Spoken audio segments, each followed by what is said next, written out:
Alô você, mais uma vez, estamos aqui para tratarmos de um assunto de interesse das Sagradas Escrituras, a Bíblia, e hoje eu quero falar sobre os magos do Oriente. Estamos a nos aproximar do Natal e vamos ter algumas falas a respeito deste tema. A questão dos magos, ela é muito interessante porque nós não podemos saber com certeza quantos magos foram visitar a Jesus. Na verdade, os magos, eles eram estudiosos. Eles eram muito mais astrônomos do que astrólogos.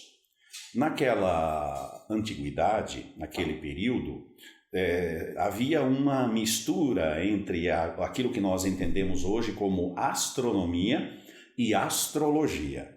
E eles estudavam muito o céu, e todos nós sabemos que as estrelas, elas nascem e elas morrem. Por exemplo, o nosso Sol, ele é um quarentão, ele é de meia vida, e um dia ele vai se apagar ou se autodestruir, como uma estrela faz. Só que não precisa ficar preocupado, porque isso durará ainda bilhões de anos para que haja este fenômeno. Mas enquanto isso não acontece, nós precisamos entender que as estrelas nascem e as estrelas morrem. E naquele período, quando eles descobriam o nascimento de uma estrela, eles faziam os cálculos através dos seus estudos para ver a relação que aquela estrela tinha com algum país.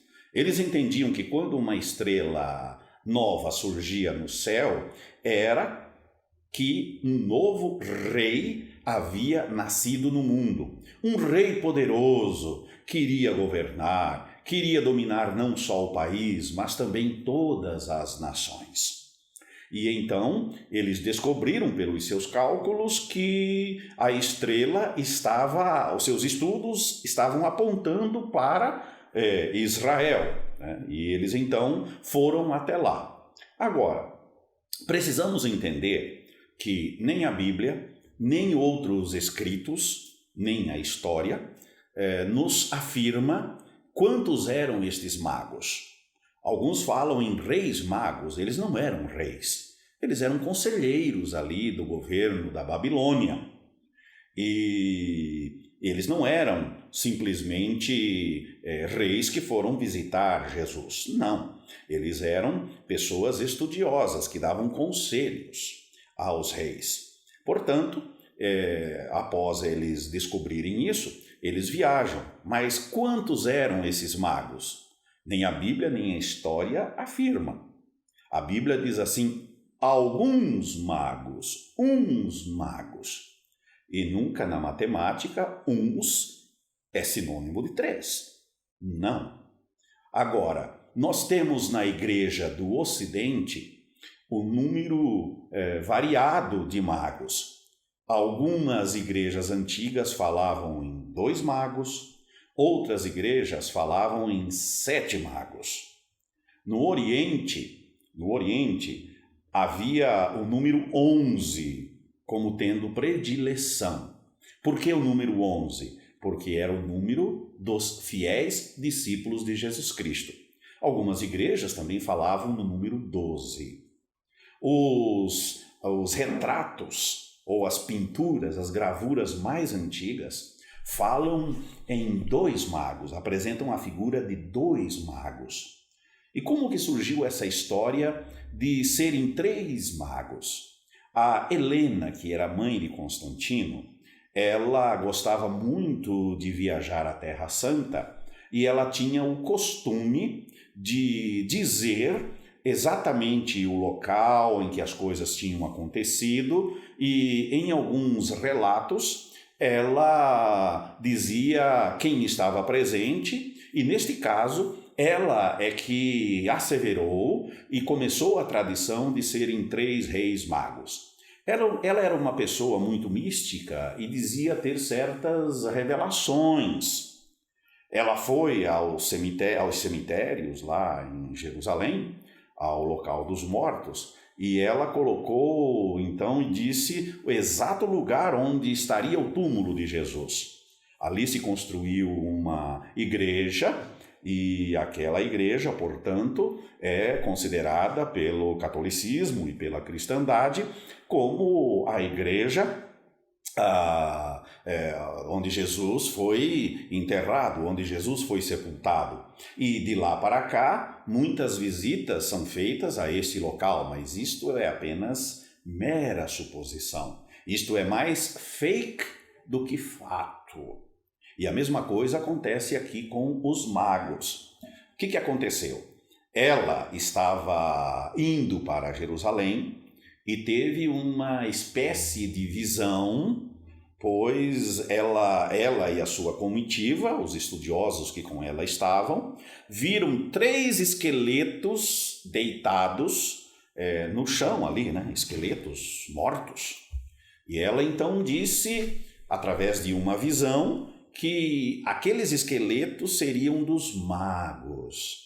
E os magos estariam retornando de Belém, onde foram ver o menino Jesus, e agora, ao retornar, o Herodes os perseguiu e os matou. Pois bem, esses esqueletos foram retirados dali, levados para o seu destino, depois foi para Milão, e então a história vocês podem pesquisar naquele meu livro que fala a respeito dos textos mais polêmicos do Novo Testamento, em que eu mostro a história e a trajetória desses esqueletos.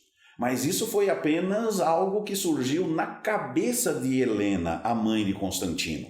Não há nenhuma razão para serem 3 magos. Aí alguém pode perguntar, mas é que deram 3 presentes. O jeito de se presentear naquele período era muito diferente de hoje. Hoje, quando nós vamos a um nascimento, a um aniversário, a um casamento, cada qual leva um presente, ou cada família leva um presente. Mas este é o jeito nosso, ocidental, no século XXI, de fazer ofertas àqueles que estão comemorando alguma data específica, especial. Pode ser muito bem que todos eles deram ouro, incenso e mirra. Alguns deram ouro, outros deram incenso, outros deram mirra. Enfim, há várias possibilidades. Isso não prova absolutamente nada. É mais provável que os quadros pintados muito antigos sejam mais importantes do que este fato dos presentes. Então, nós poderíamos dizer que foram alguns magos, mas nós não podemos asseverar se foram 3, ou se foram 2, ou se foram 7, 11 ou 12. Esses são os números mais prováveis. Outra coisa interessante é que, quando se faz a festividade de Natal, o tal do presépio, né, se coloca os magos vindo visitar Jesus ainda na estrebaria, quando Jesus tinha nascido. Ora, se nós olharmos para o texto bíblico e se nós olharmos para a história paralela, nós vamos perceber que quando os magos visitam a Jesus, Jesus já era uma criança. Jesus estava andando, correndo, porque já estava em casa. O termo bíblico usado é a criança e não mais o bebê. Eles estavam na Babilônia. Eles viram quando a estrela surgiu. Aí eles viajaram. Naquele tempo, para se viajar, não é como hoje, que a gente entra na internet, compra uma passagem e amanhã a gente está do outro lado do mundo. Não é assim. Naquele tempo, tinham que preparar a viagem. Demorava-se uns 2, 3 meses para a preparação da viagem. E a viagem era feita de camelos. Então, lá da Babilônia para chegar até em Israel, nós teríamos aí 5, 6 meses de viagem, mais toda a preparação que eles tiveram, né? E quando eles estão se aproximando da casa em que estava o menino, eis que eles viram novamente, perceberam a estrela apontando diretamente para o local onde se encontrava Jesus. É bem interessante. que esta estrela não é algo estrondoso, fantástico, mirabolante como se pensa hoje. Porque ninguém viu essa estrela. Herodes não viu, ninguém em Israel viu, nenhum historiador viu. Na história dos povos não se menciona tal fato. É apenas o nascimento de uma estrela normal que os magos perceberam e vislumbraram. E, portanto, pelos seus cálculos, chegaram até lá. Portanto, nós vamos perceber que o Herodes quis matar, ele perguntou para os magos, quando é que isso aconteceu? Para que eu vá e adore também o menino. Mas, na verdade, ele estava dizendo no seu interior, eu quero saber a data exata para eu mandar matar os moleques, né, os meninos de tal idade para baixo. E quando os magos visitaram e foram embora, Herodes mandou matar as crianças de 2 anos para baixo. Significa dizer que Jesus Cristo tinha uma idade inferior a 2 anos, mas era quase 2 anos. Claro que o jeito de se contar a data e o nascimento lá é diferente do nosso. É um pouco diferente, isso eu explico também neste meu livro. Mas nós poderemos asseverar que Jesus tinha entre 1 a 2 anos, que é a data exata que Herodes inquiriu para eles. E aí alguém pergunta, mas por que no presépio que eles fazem já desde tanto tempo se coloca o número de 3 magos? Ora, o presépio foi criado e inventado por São Francisco de Assis. Como é que foi a história?